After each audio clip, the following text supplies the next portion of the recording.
Saulo era natural de Tarso, en Asia Menor. Tarso era la ciudad principal de la provincia de Cilicia. Estaba ubicada a unos 16 kilómetros del mar y era la capital provincial durante la época romana. Cilicia era conocida por la fabricación de tela de pelo de cabra. Aunque Saulo era un judío griego, era un fariseo estricto. El padre de Saulo era un ciudadano romano y por lo tanto Saulo nació ciudadano de Roma.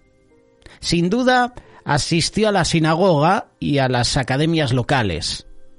Tarso tenía fama de tener buenas academias, de modo que Saulo recibió una excelente instrucción.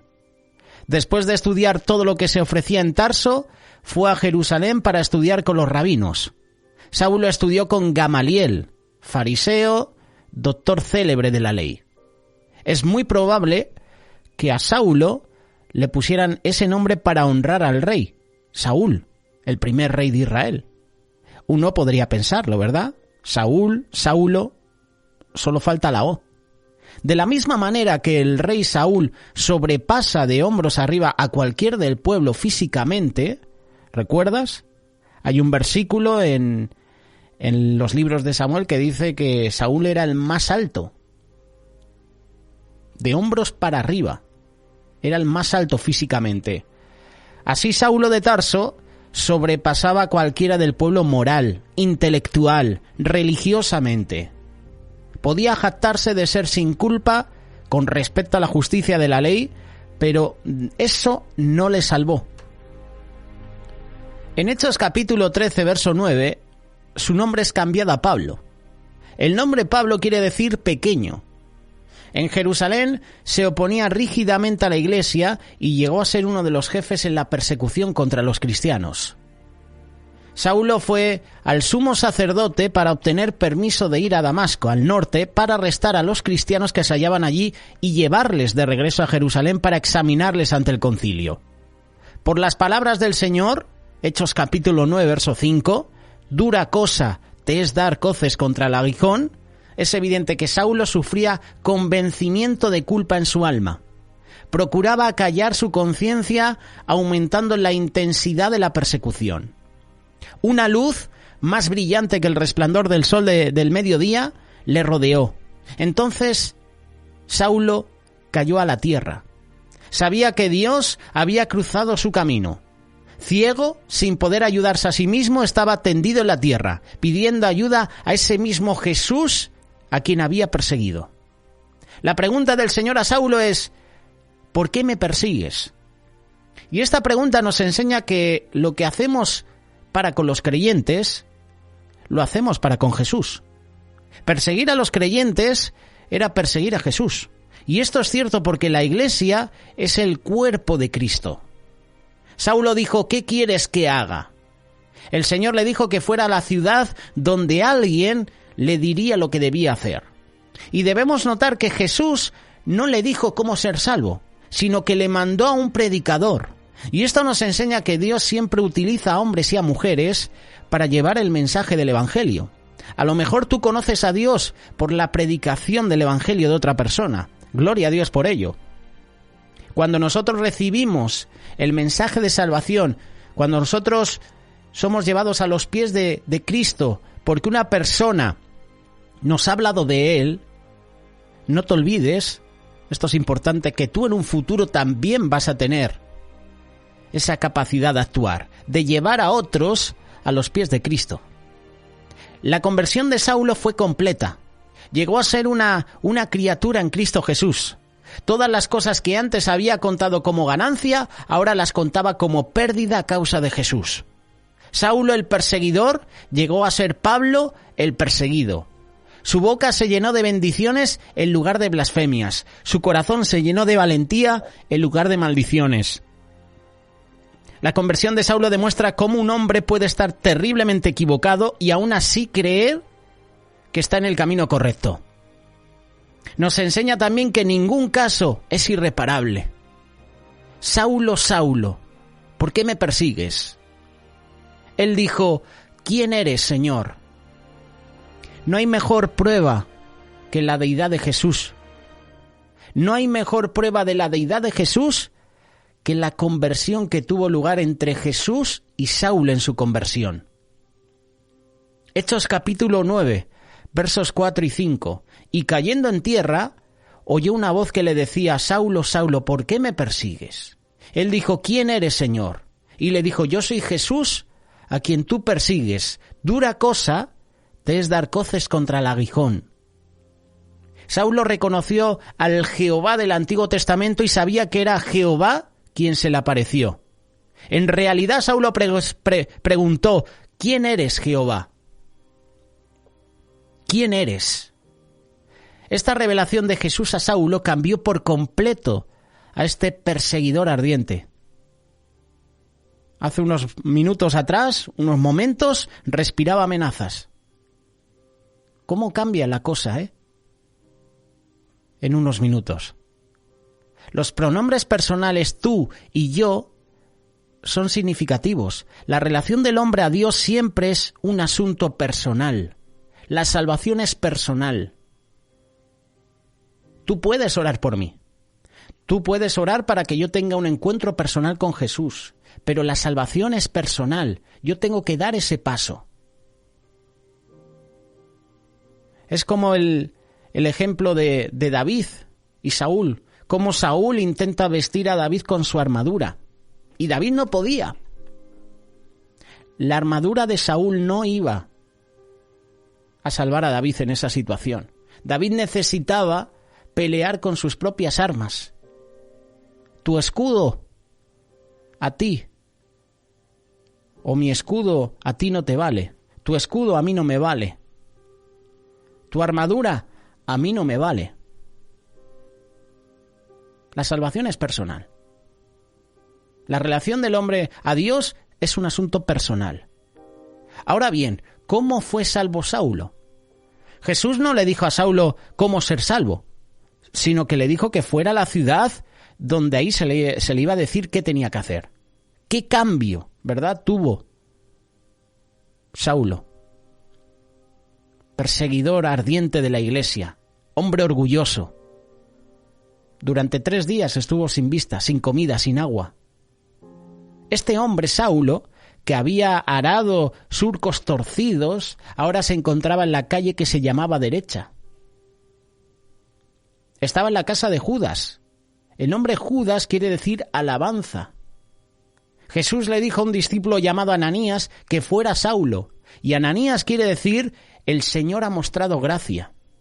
No es casualidad que Jehová envía a Saulo a Ananías. El Señor ha mostrado gracia. El Señor estaba mostrando gracia, misericordia a Saulo. Jesús le dijo a Ananías: he aquí, él ora. ¿Qué diferencia? Encontramos a Saulo ciego, humillado, ayunando, orando, alabando. Pablo llegó a ser el gran predicador de la gracia de Dios. Saulo fue bautizado en el nombre de Jesús y recibió el don del Espíritu Santo. ¿Cómo lo sabemos? Hechos capítulo 22, verso 16. Ahora pues, ¿por qué te detienes? Levántate y bautízate y lava tus pecados invocando su nombre. Y en la primera carta de Corintios capítulo 14, verso 18 dice: doy gracias a Dios que hablo en lenguas más que todos vosotros. Son palabras de Pablo. Saulo fue un instrumento escogido. ¿Qué cosa le hizo a Saulo un gran misionero? ¿Qué es lo que vio el Señor en este hombre para que fuera el instrumento escogido que llevara el nombre de Jesús a los reyes?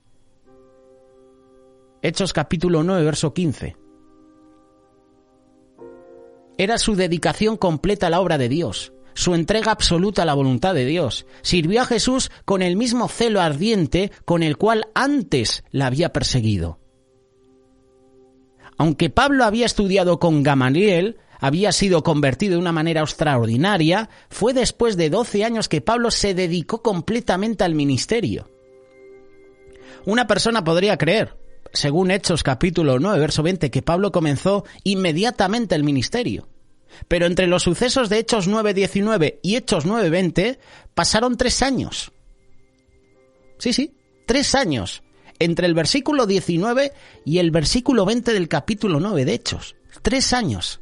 Y después de su conversión, él fue a Arabia. Lo puedes leer en Gálatas capítulo 1, verso 17, para orar, para meditar. Luego volvió a Damasco, donde comenzó a predicar, como se lee en Hechos capítulo 9, verso 20.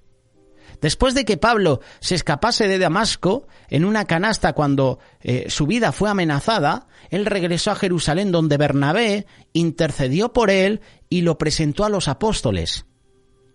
Según Hechos 9:30, los hermanos le llevaron a Cesarea y le enviaron a su casa en Tarso. Él permaneció allí durante 8 o 9 años y aún estaba allí cuando Bernabé le encontró y le trajo a Antioquía para que enseñara en la iglesia. Hechos capítulo 11, verso 25 y 26. De Antioquía, Pablo y Bernabé volvieron a Jerusalén para asistir al primer concilio de la iglesia. Hechos capítulo 15. Pablo nos dice en Gálatas 2:1 que esto ocurrió 14 años después de partir de Jerusalén. Por eso, desde el tiempo de su conversión hasta el tiempo en que fue a Antioquía para dedicarse por completo al ministerio, pasaron 12 años. La historia de la conversión de Saulo de Tarso nos hace recordar la conversión de otros 2 varones. También son mencionados en forma breve, ya que de alguna forma, lo creas o no, la conversión de estos 3 hombres nos da datos curiosos. Hechos capítulo 8 habla del eunuco etíope. Hechos capítulo 9 habla de la conversión de Saulo. Y Hechos capítulo 10 habla de Cornelio. Los 3 eran hombres rectos, morales, pero no eran salvos. Los 3 tuvieron mensajeros especiales, personas que le fueron enviados a ellos para predicar del amor de Dios. Ellos representaban la raza humana entera. El eunuco etíope era un negro. Saulo de Tarso era un judío y Cornelio era un gentil. Estaban en ese momento representando la raza humana. Eran descendientes de Cam, Sem y Jafet. Eran de la clase más difícil de evangelizar. Un político, el eunuco, un teólogo, que era Saulo, y un soldado, que era Cornelio. 3 clases de la sociedad difíciles de evangelizar.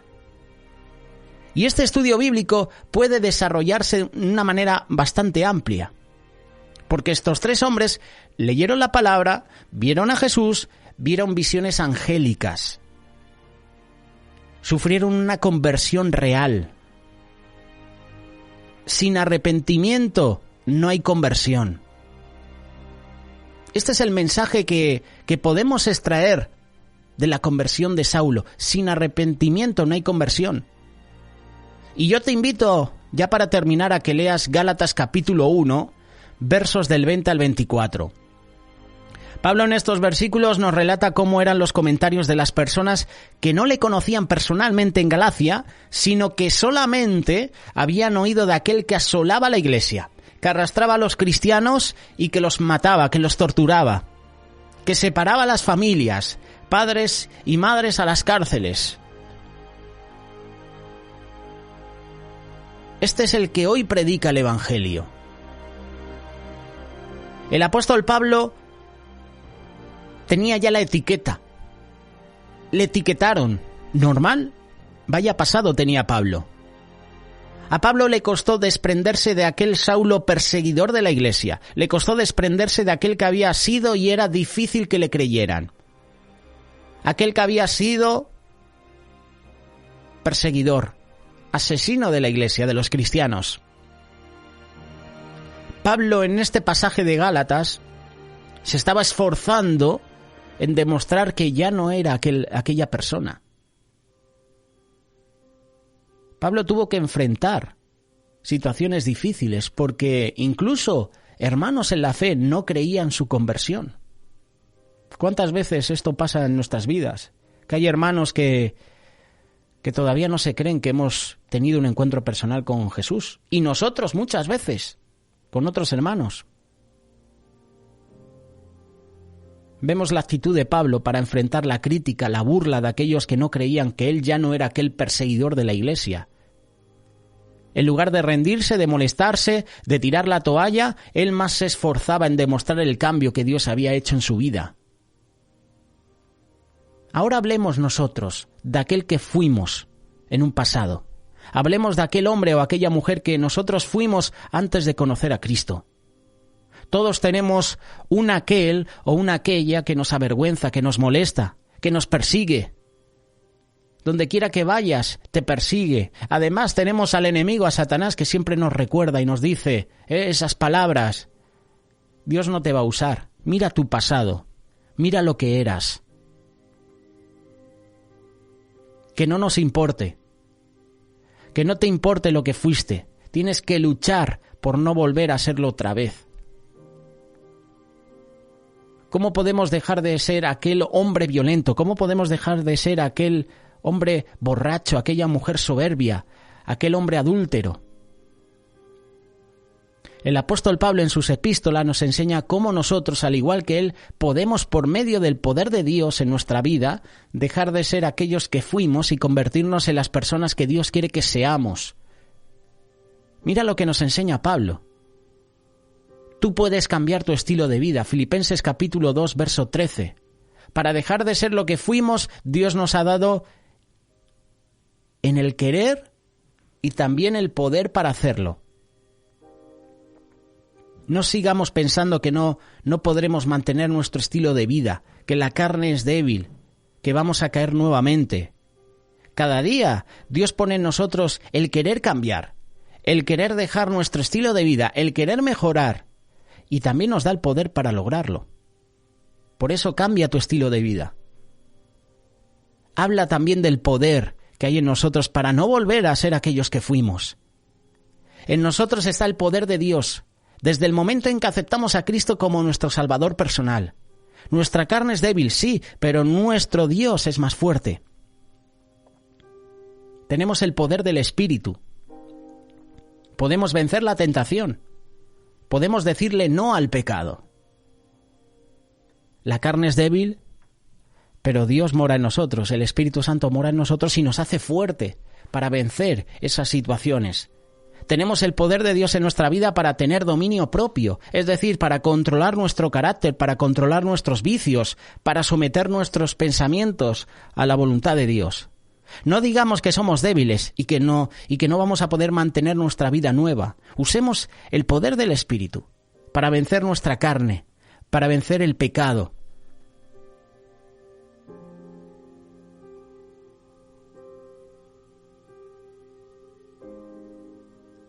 Para no volver a ser aquel que éramos, tenemos que reflexionar sobre nuestra vida antes de Cristo. Esto es importante.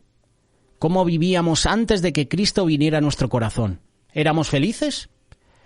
¿Nos sentíamos satisfechos? ¿Verdad que no? Teníamos el entendimiento entenebrecido. Estábamos ajenos de la vida de Dios. Éramos ignorantes. Teníamos el corazón endurecido. ¿Qué producía eso en nosotros, en nuestra vida?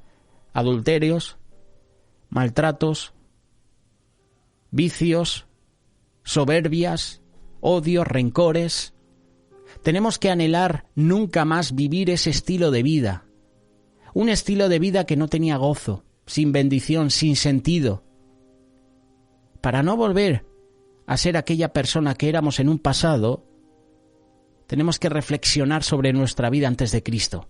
Recordar de dónde Dios nos ha sacado para poder, decir, no quiero caer ahí. Y encima también para poder ayudar a otras personas que han pasado o que están pasando por ese momento que nosotros en un pasado hemos vivido. Tenemos que recordar qué produjo en nuestra vida ese estilo de vida. Jesús. Y Pablo lo hacía. Pablo en todos sus mensajes compartía de Cristo. El Evangelio es Jesús. El Evangelio significa buenas nuevas. Y Pablo, su mensaje era cristocéntrico. Recordaba lo que Dios había hecho en su vida.